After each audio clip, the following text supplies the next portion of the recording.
Olá, eu sou o Thiago Otuki, economista do Clube FI. Estamos em mais uma edição do Clube FI Entrevista. E antes de chamar o nosso convidado de hoje, eu gostaria de deixar aqui o nosso recado de sempre. Então, se você está gostando das nossas entrevistas, nossos vídeos, não deixe de fazer inscrição aqui no nosso canal. Se você gostar dessa entrevista também, deixe lá seu like, o seu comentário, faça a sua sugestão. Também não deixe de acessar o nosso site, no clubefi.com.br. O link está logo aqui abaixo, então conheça lá os nossos planos de assinatura. Eu tenho certeza que você vai gostar das nossas ferramentas. E se você está começando agora a investir em fundos imobiliários, também não deixe de acessar a nossa página do curso de fundos imobiliários. Bom, o nosso convidado de hoje é o professor Rony Antônio Mendes, tá? Que é autor do livro Fundos de Investimento Imobiliário, Aspectos Gerais e Princípios de Análise.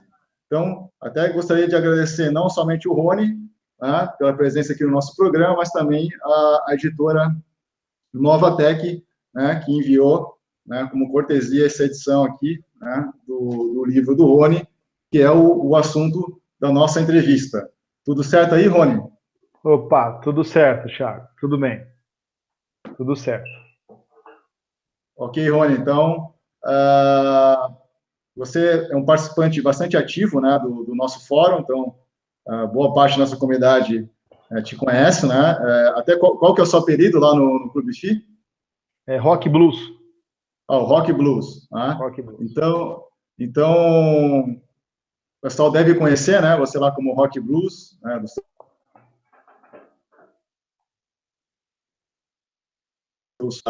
a nossa entrevista, né, eu gostaria que você falasse um pouco da tua experiência profissional, né, um pouco da tua formação, que não é normalmente a formação do pessoal que é especialista, né, em fundos imobiliários, em ciências sociais aplicadas, né, e por que teu interesse, então, quando que surgiu esse interesse por fundos imobiliários? Thiago, eu sou farmacêutico, minha graduação é em farmácia, me formei em 98, na Universidade Federal de Alfenas, e depois eu fui fazer o doutorado em Química, fiz doutorado em Química na Unesp. E eu comecei a investir na Bolsa de Valores em 2007, mas eu comecei a investir em ações. E eu conheci fundos de investimento imobiliário em 2014. Foi quando eu tomei contato com esses ativos, né? E eu achei os fundos de investimento imobiliário, os FIIs, eu achei eles ativos com uma relação risco-retorno muito boa. E por isso que eu me interessei em estudá-los e também em investir neles, né? Passei a investir nos FIIs em 2014. E em 2014, eu comecei a oferecer um curso de educação financeira na universidade onde eu trabalho. E nesse curso a gente aborda, não sou eu só, tem um professor amigo meu, chama professor Daniel Pamplona. Nós abordamos sobre matemática financeira, nós abordamos sobre como investir no tesouro direto, nas ações, né? E também nos FIIs. E quando eu comecei a dar o curso, havia pouco material publicado a respeito, né? Eu acho que até o Clube FI, eu não sei se já existia o Clube FI, por exemplo, nessa época, que é em 2014, eu acho que é até um pouco mais recente, né? Então tinha muito pouco material na internet, tinha poucos livros publicados, né? Então no começo eu até senti um pouco de dificuldade para estudar e entender os ativos, mas eu achei muito interessante e foi por ter percebido que tem pouco material publicado que eu me interessei em escrever um livro, né, sobre esse assunto. Foi por conta disso. Bom, interessante, Rony, né? Você, então, é professor universitário, né, da área de farmácia, química, né, mas que, sim, como investidor, então, se interessou por fundo imobiliário, sobre finanças pessoais, investimento de forma geral, foi se aprofundando, então, até que o momento chegou, então, é até relativamente recente, né, o teu início no fundo imobiliário, né, em 2014, mas te motivou, o que na verdade te motivou, né? Que é essa questão em relação a ter um trabalho que a gente sabe como é trabalhoso escrever um livro. Né? Então, o que te motivou e quando que você teve essa ideia de desenvolver esse projeto, escrever esse livro? Eu comecei tive a ideia de escrever o livro, foi no final de 2016, mais ou menos. O motivo que me levou a escrever esse livro, na verdade, assim, não era para ser um livro, eu queria escrever um material didático para distribuir para os alunos que fazem o curso, né? O curso de educação financeira. Queria fazer um material didático, mas aí a ideia foi amadurecendo, foi evoluindo, e aí eu parti mesmo para tentar publicar o livro. Tinha feito um manuscrito, terminei ele no final de 2017, ia publicá-lo por conta própria mesmo, mas aí eu resolvi mandar para alguma editora para ver se dava publicação, né? Enviei para a Novatec e eles gostaram do material, e aí eles resolveram publicar o livro. E eu fiquei 5 meses aí trabalhando na edição do livro, né? Para ajeitar os detalhes, acabei complementando várias coisas. Mas a ideia de ter escrito esse livro surgiu porque havia pouco material publicado. Esse ano saíram mais alguns livros, mas quando eu comecei a escrever o livro, só tinha praticamente o livro do André Bassi. A introdução aos fundos de investimento imobiliário. Quase todo investidor de FIIs deve ter lido esse livro, né? Basicamente só tinha esse. Agora, esse ano surgiram mais 2 ou 3 livros aí de outros autores, e o meu também está nessa leva de novas obras, né, sobre o assunto. E eu acho que isso aí é importante, porque aí você vai aumentando o número de informações no mercado, o número de obras, para que as pessoas possam ler e se informar, estudar um pouco mais sobre os fundos imobiliários. Foi isso.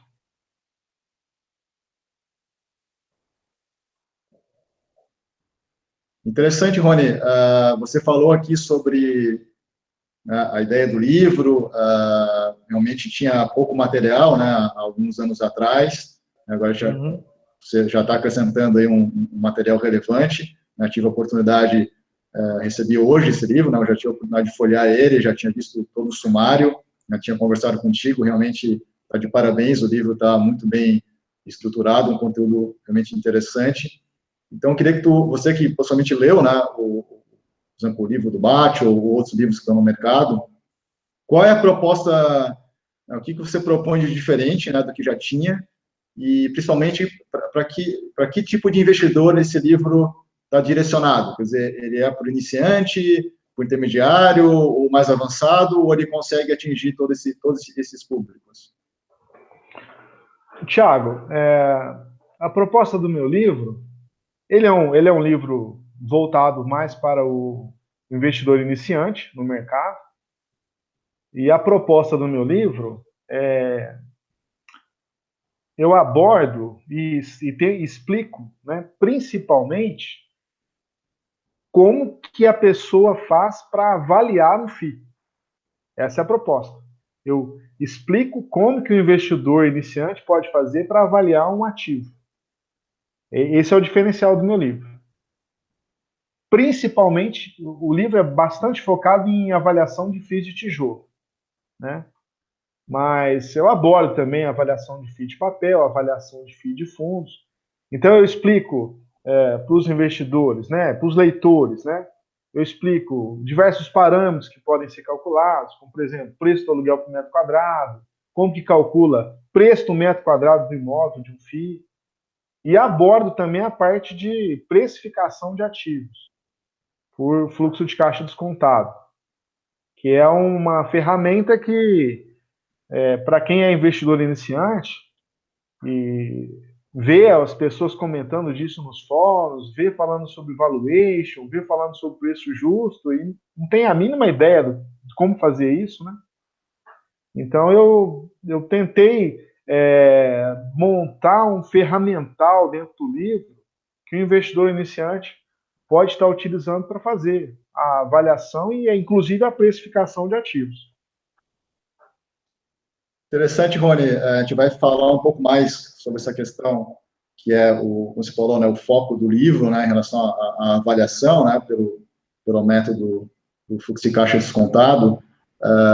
Então, é interessante porque, por exemplo, no Clube FI, a gente já tem relatórios de recomendação, muitos deles, até outros que estão no mercado, de corretoras ou de empresas de análise independente, tem lá o cálculo, né, do preço justo, né, se está com upside ou não. Então, mesmo aquele investidor que, de repente, não vai querer realizar esse cálculo, né, ele já está acessando um cálculo já realizado por algum analista ou especialista, é interessante que ele leia para ele poder entender também o que está por detrás daquele número que ele está olhando ali. Né? Não sei se tu concorda com isso. Exatamente, eu concordo com isso. É muito importante que o investidor saiba o fundamento dessa teoria, né, dessa ferramenta chamada precificação de ativos por preço justo, por FCD. Né? É muito importante que o investidor tenha noção de como que é feita a precificação do ativo, para ele ter ideia, inclusive, das limitações da ferramenta. Né? Porque toda estimativa de preço justo ela precisa de uma subjetividade do analista. E essa subjetividade pode ter erros, né? Então, Sim, o investidor tem que ter a mínima noção para poder interpretar esses dados e saber que das potencialidades, mas também das limitações. Né? Sim, né? Até é importante o investidor até estudar um pouco, né, sobre esses modelos, porque não é porque é um modelo matemático que ele é exato, pelo contrário, né, o analista ali, ele tem que colocar muitas premissas, né, que ali realmente pode, por isso que dá toda essa diferença de cálculo, muitas vezes, do que é um preço justo de um ativo, seja um fundo imobiliário ou uma empresa, valores totalmente diferentes, justamente porque, às vezes, eles podem estar utilizando o mesmo modelo, mas com premissas também totalmente diferentes. Exatamente. Mas, Rony, vamos falar um pouco mais adiante, né, sobre esse modelo que você propõe no livro, inclusive com estudos de caso, mas a gente, nas últimas entrevistas, né, e essa também não é diferente, eu acho que eu não podia deixar de fazer essa pergunta. De maio para cá, o mercado vem passando por uma correção. Até na última entrevista que eu fiz aqui com o Baroni, né, enfim, colocou também a opinião dele, né, sobre realmente é uma correção. Então, gostaria de fazer também essa pergunta para você, como autor de um livro agora. Qual que é a tua visão, né, do que está acontecendo agora no mercado, nessa recente queda agora do IFIX, né, que já é uma queda relevante, né, do índice de fundos imobiliários? Uhum. Thiago, as nossas taxas de juros estão na mínima histórica, né? A nossa Selic está na mínima histórica.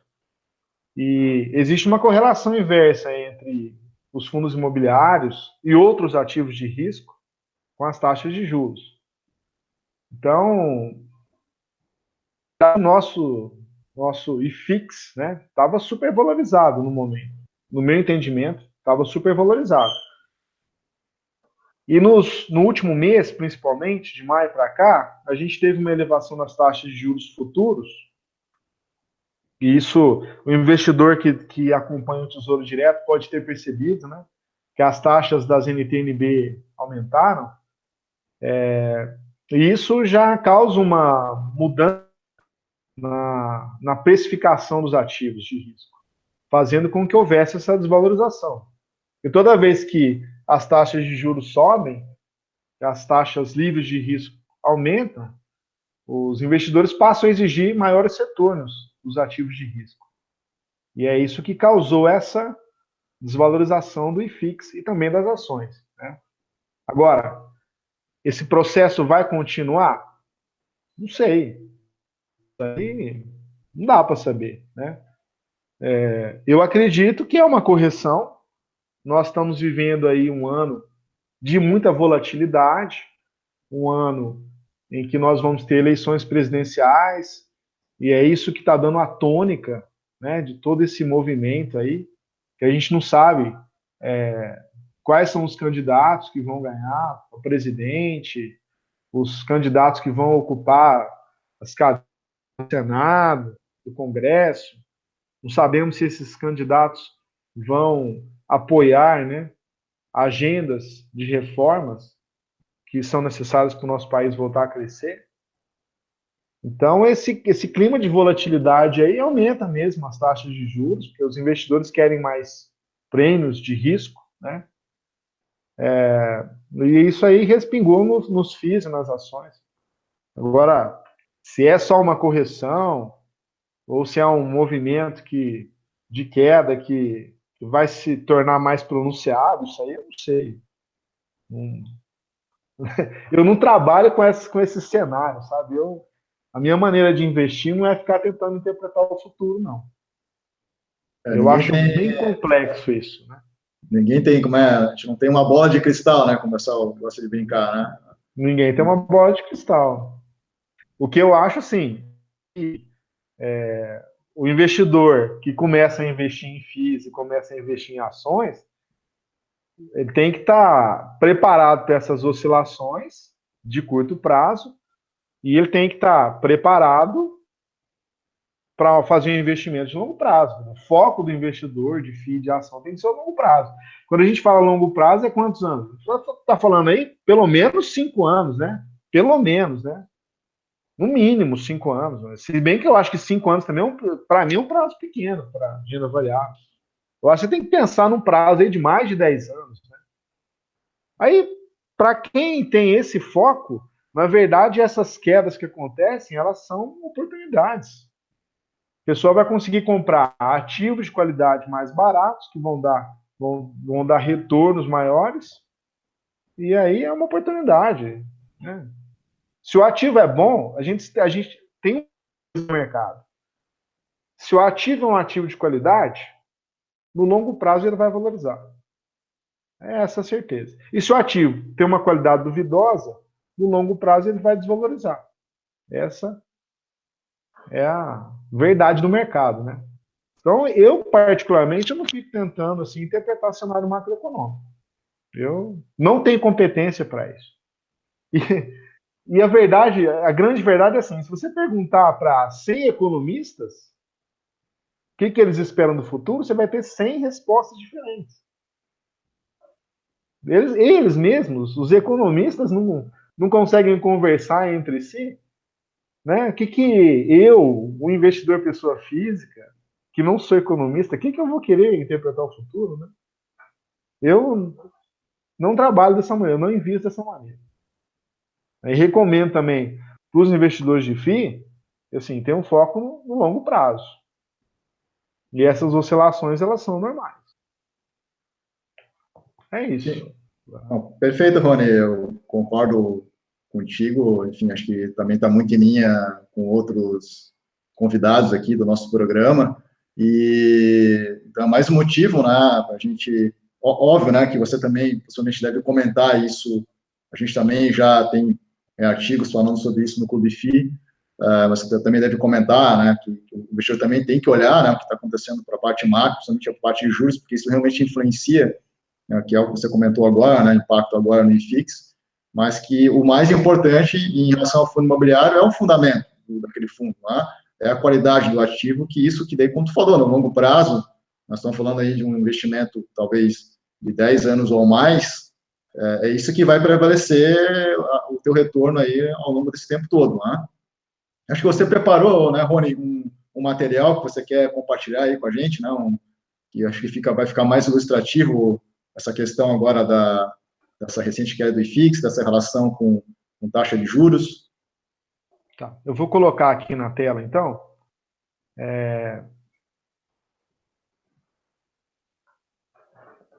Deixa eu compartilhar aqui. Está aparecendo na tela, Thiago? Perfeito, Rony. Tá. Então, a gente está vendo aí o gráfico do IFIX, né? O gráfico histórico dele, né? De 2000 final de 2012, que ele começou a ser divulgado pela Bovespa, né? Até o presente momento. Então a gente pode ver, ó, que aqui, no início de 2013, a gente teve aqui um topo no IFIX, né? Comecinho de 2013, a gente tinha tido um topo no IFIX por volta aí de 1.600 pontos, mais ou menos. Aí, o IFIX começou a cair em 2013, ele foi caindo. Em 2014, 2015, ele ficou em valores diminutos, né, reduzidos. E a gente pode observar aqui, ó, que no comecinho de 2016, o IFIX engatou uma alta, né? E aí ele saiu de mais ou menos 1.300 e poucos pontos, 1.330 pontos, e ele chegou a aproximadamente 2.350 pontos, mais ou menos.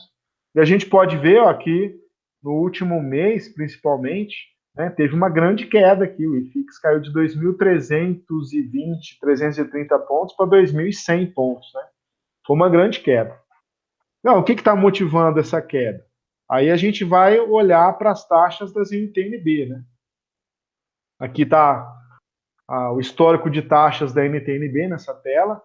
E a gente pode ver aqui, ó, que em 2013 nós tínhamos, né, uma taxa de NTN-B por volta de 4%. Era uma taxa pequena, né? E aí a gente pode perceber que no comecinho de 2013 essa taxa começou a subir. Ela saiu de 4% e ela chegou aqui em 2014, chegou a 7%, né? E ela continuou alta, ó, por volta de 6%. Teve uns picos aqui no final de 2015, chegou a quase 8% no final de 2015. No comecinho de 2016 também, ela chegou a quase 8%. Né? Depois ela começou a cair. Ó, né? No comecinho de 2016 ela começou a cair. Então, se a gente voltar para o gráfico do IFIX, se a gente voltar aqui no gráfico do IFIX, ó, a gente vai ver ó, o topo do IFIX em 2013 coincidiu com uma taxa da NTN-B baixa, de 4%. Quando a taxa começou a cair, o IFIX. Quando a taxa das NTN-B começou a subir, o IFIX caiu. Né? E aí, no comecinho de 2016, quando a taxa da NTN-B começou a cair, o IFIX começou a valorizar bastante. Né? E aí, voltando aqui o gráfico das taxas das NTN-B, olha o que aconteceu aqui no último mês. O que aconteceu? Ó?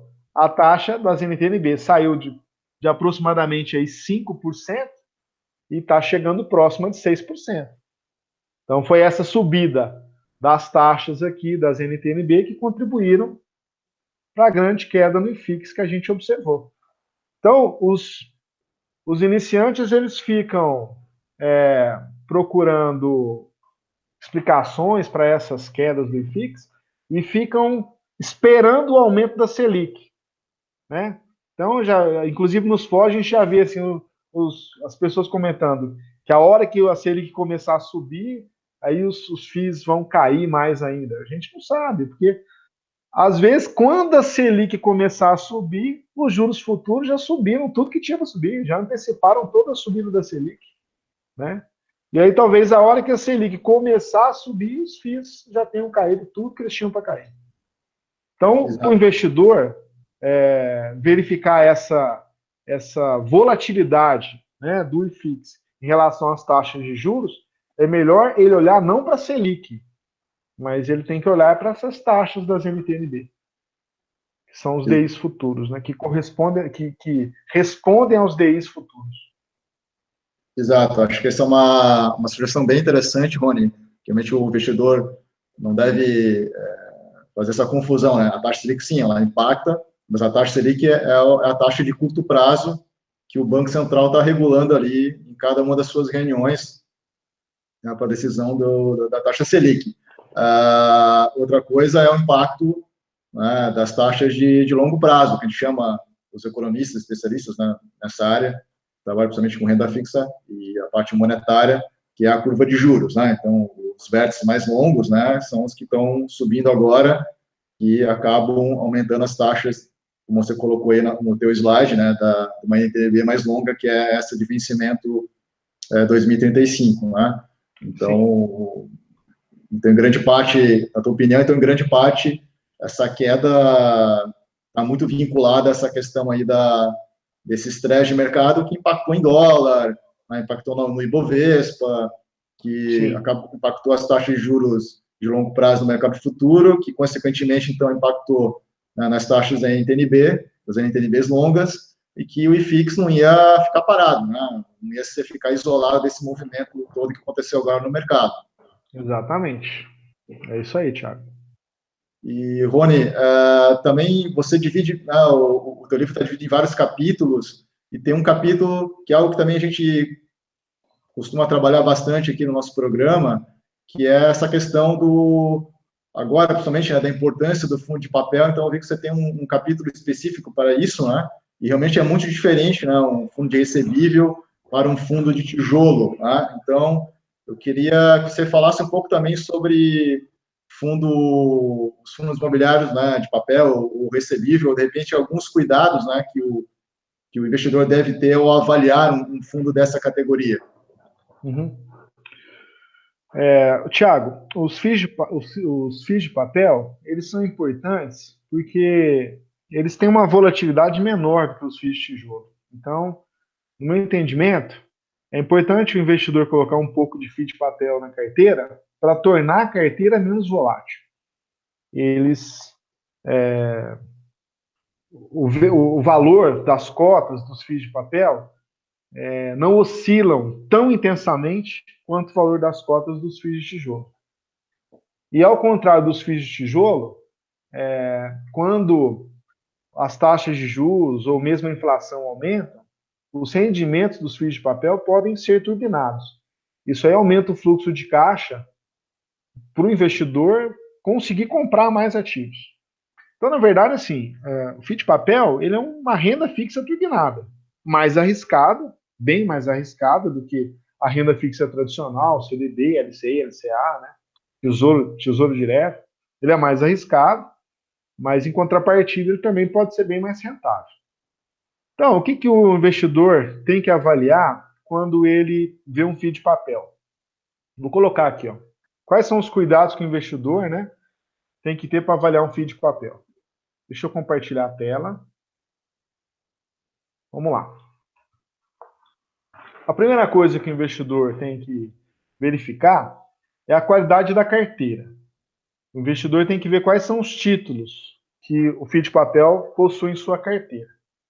Então, como é que você avalia essa qualidade? Basicamente, quem são os emissores desses títulos, quem são as entidades, as empresas, né, que são os devedores do FII, né, digamos assim. É importante dar uma olhada no rating desses emissores, os ratings que são avaliados pelas agências avaliadoras de crédito, né, a SP 500, a Moody's, né. Então, teoricamente, a princípio, se os ratings dos emissores são maiores, teoricamente, o risco de ter calote é menor. E aí também, para o grande investidor, é importante também pesquisar essas garantias dos CRIs. Saber, né, quais são as garantias que foram oferecidas aos CRIs, dos quais o fundo detém alguns títulos, né? Porque em caso de falência das empresas, em caso de não pagamento, essas garantias vão ser executadas. Para o pequeno investidor, eu acho que isso aí é um trabalho desnecessário, entendeu? Depois eu vou mostrar para você por quê. Mas para o pequeno investidor é desnecessário isso. Ô, Rony, desculpa te interromper. Você pode repetir essa parte o que é desnecessário para o pequeno investidor? Para o pequeno investidor, pesquisar essas garantias desses CRIs. Ficar pesquisando essas garantias. Porque tem gente que pega o número de CRIs, vai pesquisar o que tem na garantia, né? Fica perdendo tempo com isso. Para o pequeno investidor, certo, Thiago? Para o grande investidor, não, ele tem que pesquisar bastante, uma vez que ele vai colocar muito dinheiro, né? Eu vou passar um pouquinho para frente e já vou explicar por que é perda de tempo você ficar pesquisando garantias CRI. Olha só, imagina aqui, ó, você fez a diversificação da sua carteira com vários FIIs de papel.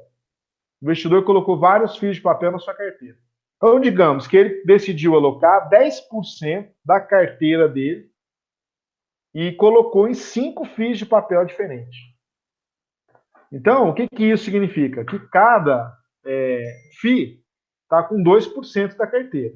Né? Aí um dos FIIs teve lá um problema no CRI, e esse CRI equivale a 10% do PL do FII. Então, qual vai ser o impacto na carteira do investidor? Vai ser de 0,2%. Então, às vezes, com um rendimento mensal, né, um fluxo de caixa, o investidor já paga aí o tombo que ele vai levar na carteira dele. Então, para o pequeno investidor, eu acho que é besteira ficar pesquisando, perdendo tempo, pesquisando todas as garantias dos CRIs. O cara que vai aplicar ali R$ 500 por mês no FII de papel, sabe? R$ 600 por mês, R$ 300 por mês. Por que fica perdendo tempo com isso? O que ele faz? Ele diversifica a carteira dele, coloca vários FIIs de papel na carteira, porque mesmo se um CRI bastante relevante, né, por exemplo, esse CRI aqui do exemplo, equivale a 10% do PL, isso é muito relevante. Se esse CRI der problema e comprometer o fluxo de pagamento, o impacto na carteira do investidor vai ser de 0,2%. Né? Então, voltando. O investidor tem que verificar a qualidade da carteira, então ver quem são os emissores, pesquisar os ratings, ter uma ideia de ratings, né? Pesquisar as garantias do CRI só se o investidor for grande, se ele for colocar muita quantidade de dinheiro. É importante verificar quais são os indexadores dos títulos, se é IPCA, se é IGPM, se é CDI. E sempre que possível, né, preferencialmente, o investidor tem que tentar comprar o FII de papel abaixo do valor patrimonial. No máximo, ele pode pagar um pouco ágio. Então, por exemplo, a gente tem aqui um FII de papel com VP de 100. Estou supondo aqui um exemplo hipotético. Digamos que o prêmio médio da carteira de títulos desse FII seja de 8% ao ano mais IPCA. E vamos imaginar que o duration seja aí de 5 anos, né? Dos títulos, da carteira de títulos desse FII. Então, se o investidor comprar o FII de papel por 100, este é o rendimento da carteira dele, do FII de papel para ele. É 8% ao ano. Se ele, por exemplo, compra a cota por 95, é como se aquela carteira de FIIs rendesse para ele 9,11% ao ano. Então, quando você compra o FII de papel abaixo do valor patrimonial, você tem um aumento de rentabilidade, você espera uma rentabilidade maior, e você também está se prevenindo. Se algum CRI der problema, você está se prevenindo disso aí. Agora, se você comprar uma cota de um FII de papel por um valor superior, por exemplo, se você comprar a cota desse FII de valor patrimonial 100, se você pagar 110 nela, né, se nenhum CRI der problema, qual que é a rentabilidade dos títulos dessa carteira que o investidor poderá receber? Aproximadamente 6% ao ano. Então isso é quase a mesma coisa que o TD nos dias de hoje, né? Porque uma NTNB está pagando 6% ao ano mais IPCA. Então o investidor está comprando mais risco para ter quase o mesmo retorno. Né? Isso sem contar aí a taxa de administração do FII, né? Que a gente tem que tirar dessa rentabilidade. Então, essas são os cuidados principais, né, que o investidor tem que ter ao avaliar um FII de papel. É ver a qualidade da carteira, tentar comprar sempre que possível abaixo do VP, às vezes não é possível. Se você tiver muita vontade de ter um FII de papel na carteira, você pode pagar no máximo só um pouquinho de ágio nele, Quanto mais distante do VP você comprar, quanto mais acima do VP você comprar, menor vai ser o seu retorno. E você pode diminuir os riscos da sua carteira investindo em vários FIIs de papel. Você coloca vários FIIs de papel, porque aí, se algum CRI der problema, você está limitando o seu risco. Bom, interessante, Rony. Você passou aí foi bem didático, várias sugestões, né? Bem pragmático. E então realmente a segunda parte do exemplo ali ficou bem claro até esse conceito de prêmio de risco. Quer dizer, se você está pagando, olhar um pouco o preço do mercado, né? Você tem que tomar esse cuidado, que de repente você está comprando aí um fundo imobiliário que vai te dar um rendimento que é praticamente igual ao que está pagando lá um título do Tesouro Direto, né, como essa NTNB, né, que você colocou aí a 2035, e do ponto de vista financeiro isso não faz sentido nenhum. Né, uma carteira de crédito privado, como é um recebível imobiliário, ela tem que ter um retorno bem acima do que paga em um título público que a gente considera aí como livre de risco, né? Exatamente. Se tem mais risco, tem que pagar mais, né? E aí, esse dado, quer dizer, esse parâmetro do FII, né, o valor patrimonial, esse valor do FII é importante ser avaliado para FII de papel. Para FII de papel, ele é muito importante. Sim, e lembrando que esse cálculo está lá pronto, né, quem usa o Clube FI sabe disso, né, já facilita, você inclusive pode criar lá um profile, né, só de fundo de recebível e fazer esse comparativo aí, que vai facilitar bastante, né, vai ficar algo bem produtivo você avaliar esse valor patrimonial dos fundos de papel. Sim, com certeza. E então, Rony, você também trata de um capítulo separado, que é algo que também foi motivo de bastante polêmica, até na última entrevista que a gente fez aqui, é algo que é bastante comentado sempre, né, nos fóruns, né, que você também participa ativamente, que é a ideia dos fundos de fundos, né, quer dizer, o que você fala e o que você pode sugerir também, dentro do que você está abordando no teu livro, em relação à avaliação de fundos? Tiago, a respeito de fundos, eu acho assim, sinceramente, no máximo, para fazer um trade, certo? No máximo, para fazer um trade. Você pensar em investir para o longo prazo, comprando cotas de fundo, de FII de fundos, é uma besteira. Porque, primeiro, na carteira do FII de fundos, pode ter um monte de FII que você não teria na sua. Segundo,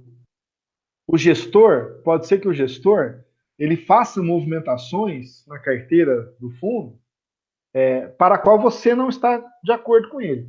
Às vezes ele pode vender FIIs muito bons, que estão na carteira do fundo, e colocar e comprar FIIs muito ruins. Né? Sem contar também que se paga taxas em cascata. Você paga taxas em cascata e isso tira a rentabilidade do investidor. Né? Então é bastante, digamos assim, inefetivo para o longo prazo você investir em fundos de fundos. Mas, se for para avaliar um fundo de fundo, né, quero ver se eu vou investir num fundo de fundos, num FII de fundos. Então, quais são os parâmetros que ele tem que avaliar? Primeiro parâmetro, ver a qualidade da carteira, ver quais são os FIIs que o fundo tem na carteira. O segundo, sempre vai ter que comprar abaixo do PVP. Você não pode pagar mais do que acima do PVP no fundo de fundos, porque senão você não está comprando com desconto. Né? O FII com desconto. Então tem que ser abaixo do PVP. E o terceiro item que o investidor tem que levar em consideração é o histórico do gestor. O histórico anterior da gestão. O que o cara fez de movimentação na carteira?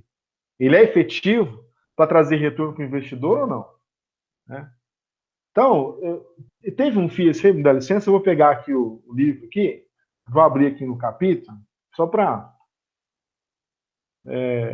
recordar aqui o estudo que eu fiz, mas eu fiz uma avaliação do desempenho do BCFF, do gestor do BCFF. E aí é o seguinte, eu fiz essa avaliação, o estudo está aqui no livro, no capítulo 9, né?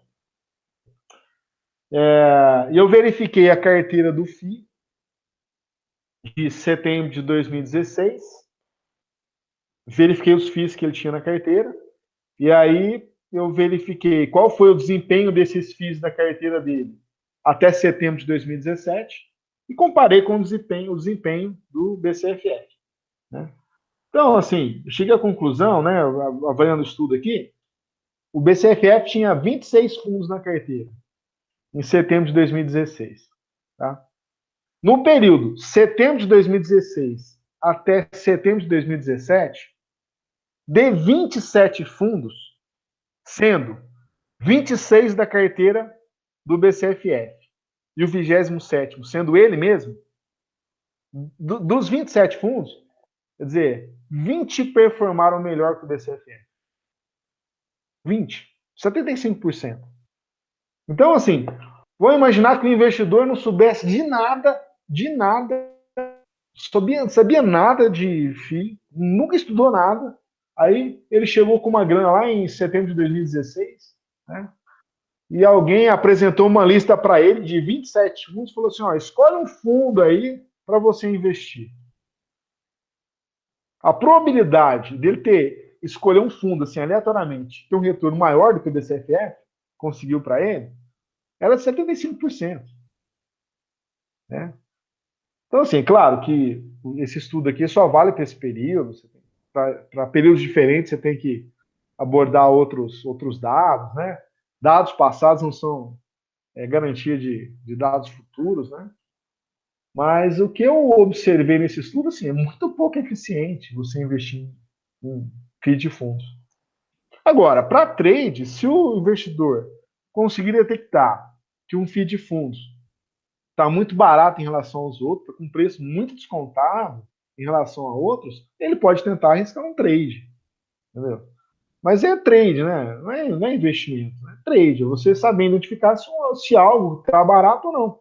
Está mais barato do que outras coisas ou não. É Sim. trade. E é interessante, né? Esse estudo que você fez, o BCFF é o fundo dessa categoria, acho que mais conhecido, de um grande gestor, né? Como é o Eu peguei BTG. o BCFF pelo fato de ele ser um fundo de maior liquidez, né? Então, por isso que eu abordei ele. Então, foi por Sim. conta disso aí. Então, Rony, a gente comentou no início da entrevista, na verdade, acho que o foco que você está contribuindo agora, de novo, né, realmente, no teu livro. Então, fala um pouco sobre a questão aí das metodologias, né, ou na metodologia que você propõe para fazer o cálculo de preço justo de um fundo imobiliário. Tá. Vamos lá, isso aí vai ser dar um pouquinho de trabalho agora para explicar. Deixa eu compartilhar de novo a tela. Thiago, para que a gente possa calcular o preço justo de FII, de tijolo, né, para que eu pudesse desenvolver as fórmulas, eu tive que estudar um pouquinho sobre precificação de imóveis físicos mesmo. Né? Então, ao estudar um pouco sobre os imóveis físicos e a precificação deles, a gente pode dizer o seguinte, que todo empreendimento imobiliário tem 4 ciclos. Tem o ciclo de formatação ou planejamento, que é o ciclo onde o imóvel vai ser projetado, o terreno vai ser comprado, vão se pagar os primeiros impostos, né? Para poder iniciar a construção do imóvel físico. Então, essa fase de planejamento é uma fase inicial, de concepção do projeto. Aí, uma vez estando o projeto aprovado, o imóvel vai entrar no ciclo de implantação, que seria a fase onde ele vai ser efetivamente construído e aparelhado. E é nessa fase que existe o gasto mais expressivo. É aqui que se gasta mais dinheiro para levantar o imóvel. Estando o imóvel pronto, ele pode ser alugado, né? Pensando no imóvel gerador de renda. Ele pode ser alugado E aí ele entra na terceira fase, que é o ciclo operacional ou ciclo de operação.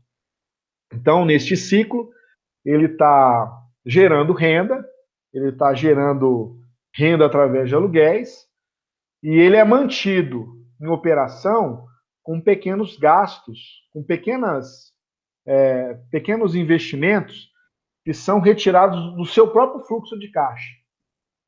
E a gente chama isso, né, tecnicamente, de um fundo, chama fundo de reposição de ativo.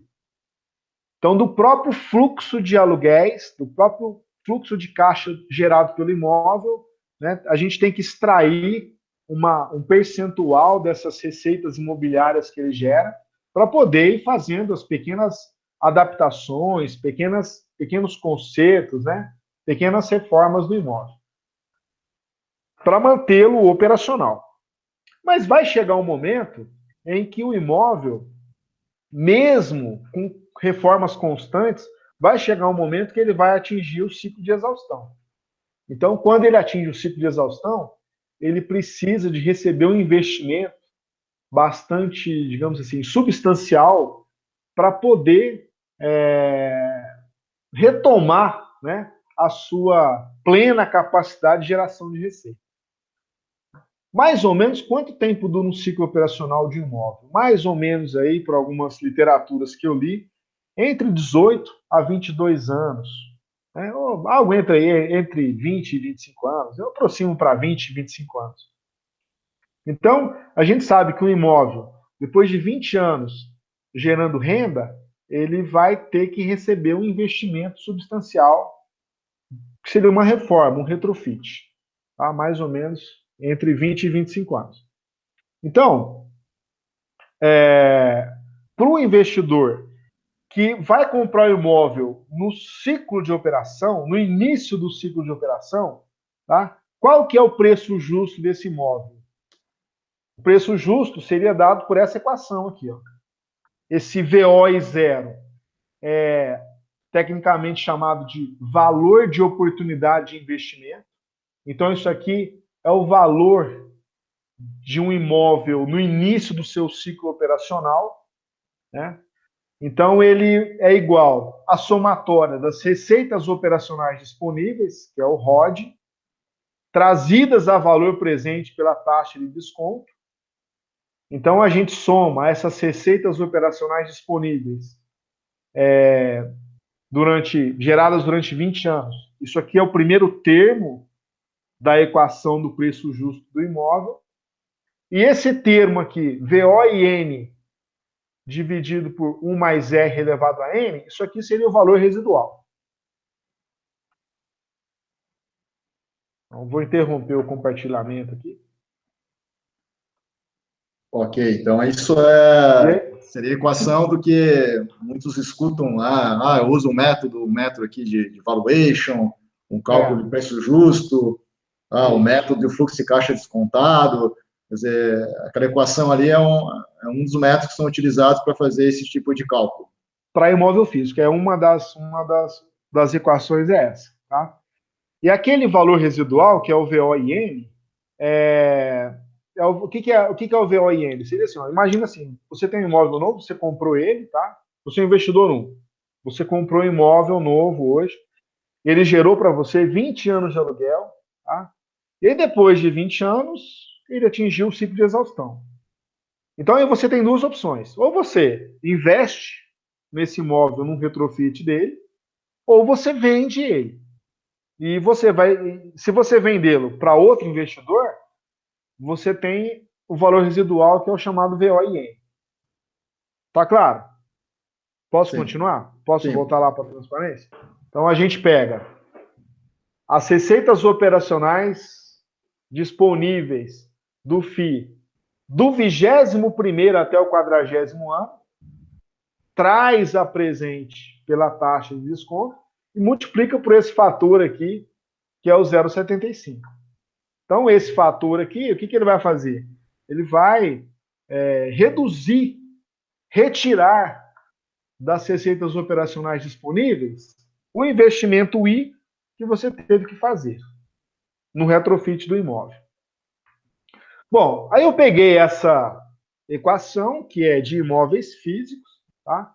E aí, para calcular o preço justo de FIIs com gestão passiva, eu, me baseando naquela equação que a gente viu, eu elaborei essa equaçãozinha aqui, ó.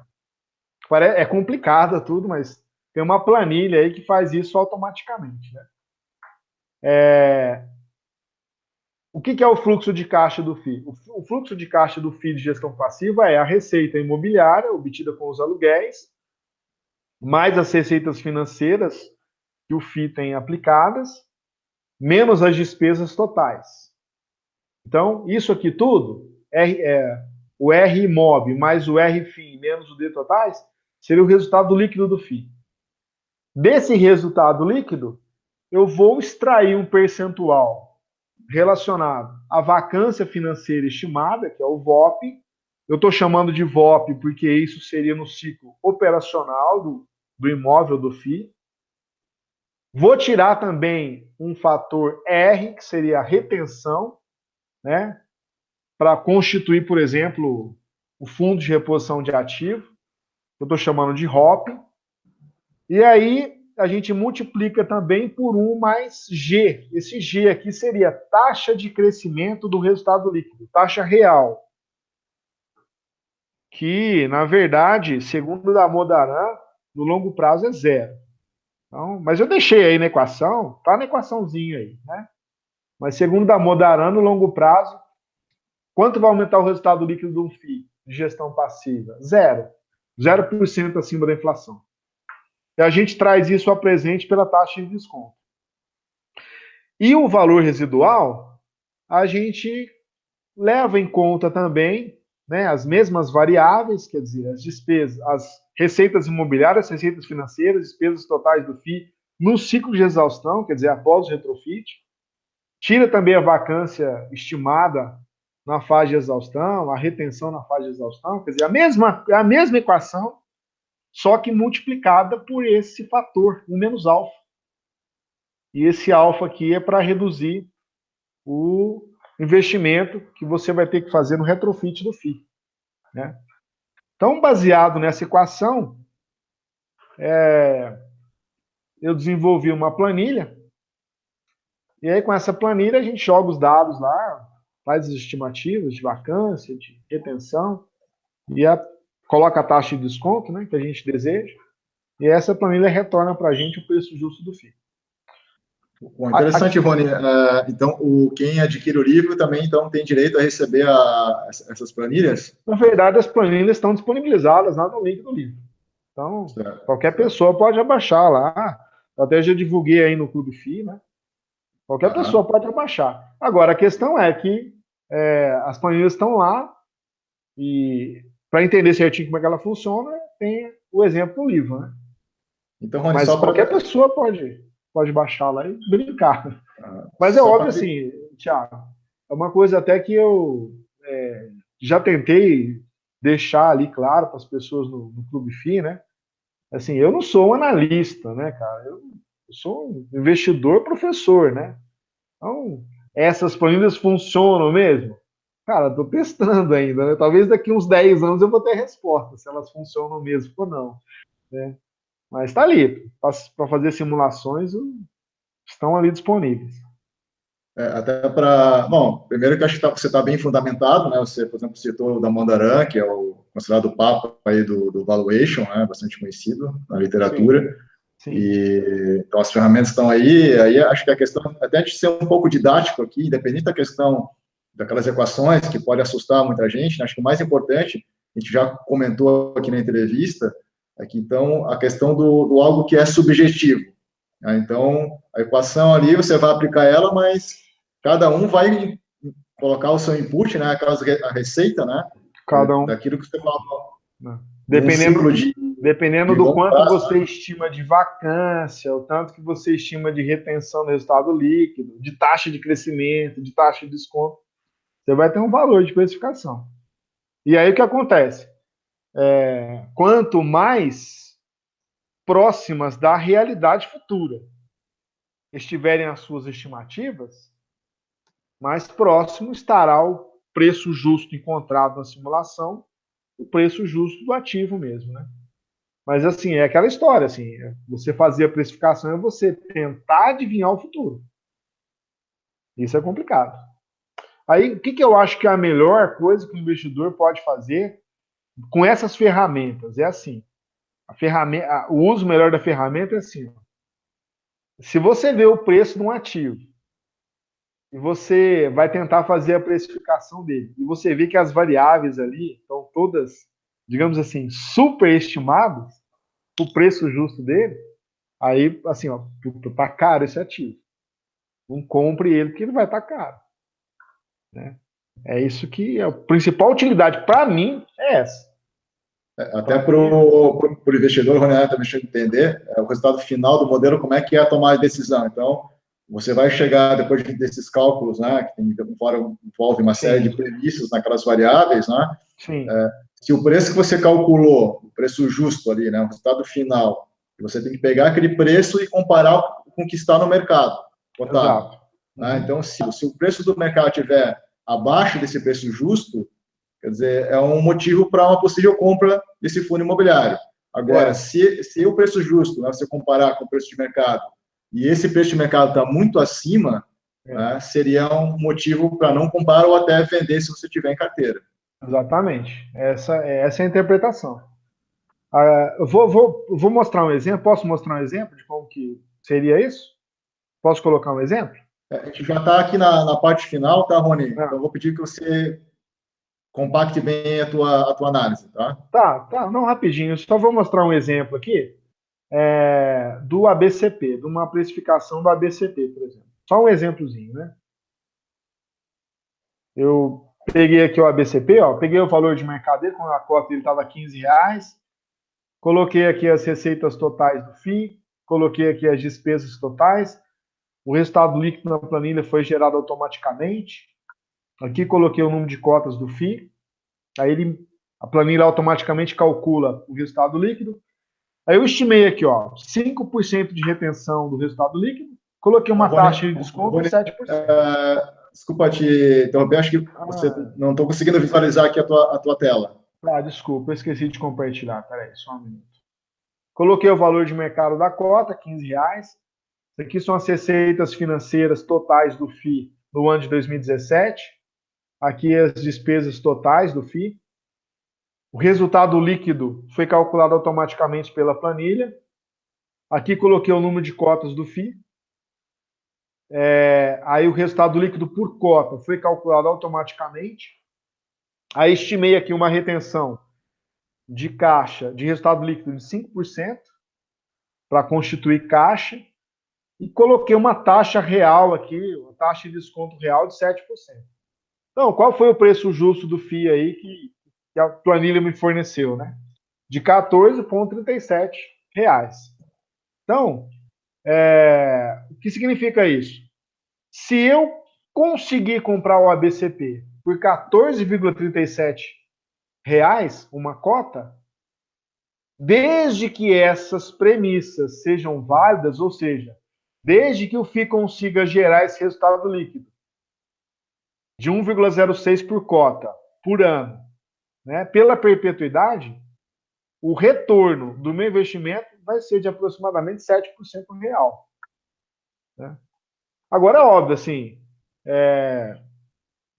pode ter falhas, porque, de repente, às vezes o FII pode apresentar uma taxa de crescimento real, às vezes ele pode crescer aí 1%, 2% ao ano, durante 3, 4 anos, isso aí vai valorizar muito a cota do FII, né? Ou se não, às vezes a vacância dele aumenta e aí isso pode comprometer o resultado do FII, né? Eu estou considerando aqui a vacância dele constante, no nível de vacância dele para a perpetuidade. Então, essas estimativas que a gente faz são cheias de falhas, né? Mas elas nos dão uma indicativo do preço justo do FII. Interessante esse exemplo, né? Acho que fica bem didático, né, Rony, em relação principalmente ao que estava comentando aqui sobre o resultado final. Bom, infelizmente, chegou aqui ao final da entrevista. A gente até teria uma outra pergunta aqui, mas você aborda no livro também indicadores, que o pessoal também gosta de debater bastante, o dividend yield, o preço, né, o indicador PVPA. Então, fica a sugestão, né? Quem quer se aprofundar, então, tem aqui mais um material interessante, que é o livro do Rony. Então, Rony, gostaria que você fizesse aí as tuas considerações finais aí. Tá. Tiago, primeiramente queria te agradecer pelo convite que você fez, né, para eu estar divulgando o livro. Eu fiz o livro com muito carinho, foi um trabalho muito sério que eu fiz. Estudei muito para fazer, porque eu não sou economista, não sou profissional da área de investimentos, né? Foi a vontade de contribuir para a educação financeira que me fez escrever esse livro. Contribuir para a educação financeira do meu país. Eu acho o Clube FI um lugar sensacional. Eu acho o Clube FI um lugar que reúne pessoas do bem, tanto as pessoas que organizam o espaço, né, os administradores do espaço, como também os investidores que lá fazem comentários. Eu acho que é um lugar diferenciado da internet em respeito de local para buscar informações sobre os fundos de investimento.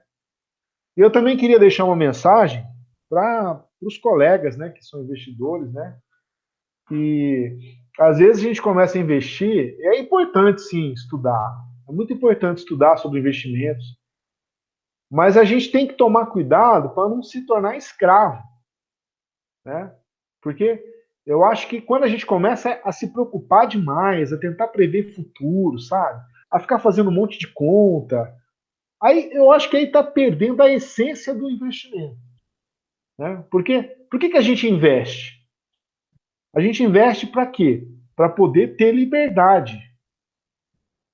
Então, eu acho que não tem sentido para eu conquistar a minha liberdade financeira, eu me escravizar, né? Então, eu acho que a gente tem que ter foco no longo prazo, tem que pegar ativos de qualidade, comprar ativos de qualidade, preferencialmente fazer pequenos aportes mensais, comprando ativos de qualidade, né? Porque, assim, a grande verdade é que se a gente tem que ficar parando toda hora para fazer um monte de conta, para ver se está valendo a pena investimento ou não, acho que aí a gente está se tornando escravo do investimento. Eu acho que esse não é o objetivo de investir, né? Então, é esse recado que eu tenho a dar para vocês. Agradecer demais pela entrevista aí, né? Pelo espaço que você me deu para divulgar o livro. E desejar a todos aí muita luz, muita paz. E muita saúde. Perfeito, Muito Rony. obrigado. Perfeito, Rony. Eu e o Clube FI agradecemos também a tua disponibilidade, né, a tua participação aqui. Tenho certeza que toda a nossa audiência vai gostar desse conteúdo aqui. Quem sabe a gente consiga mais adiante até gravar um novo programa, de repente para poder aprofundar um pouco mais nessa questão dessas metodologias de valuation. Enfim, também quero agradecer novamente aqui a editora Novatec, né, pela cortesia do livro. Então, realmente um material de extrema qualidade, que não tenho dúvida que realmente, como você falou, contribuiu muito não só para o fundo imobiliário, mas, enfim, todos aqueles que têm interesse em se aprofundar em investimentos e finanças pessoais de forma geral. Então, agradeço também a todos e um grande abraço para você, Rony, e até o próximo programa. Valeu? Beleza. Falou, valeu. Valeu. Um grande abraço aí. Até mais. Tá até.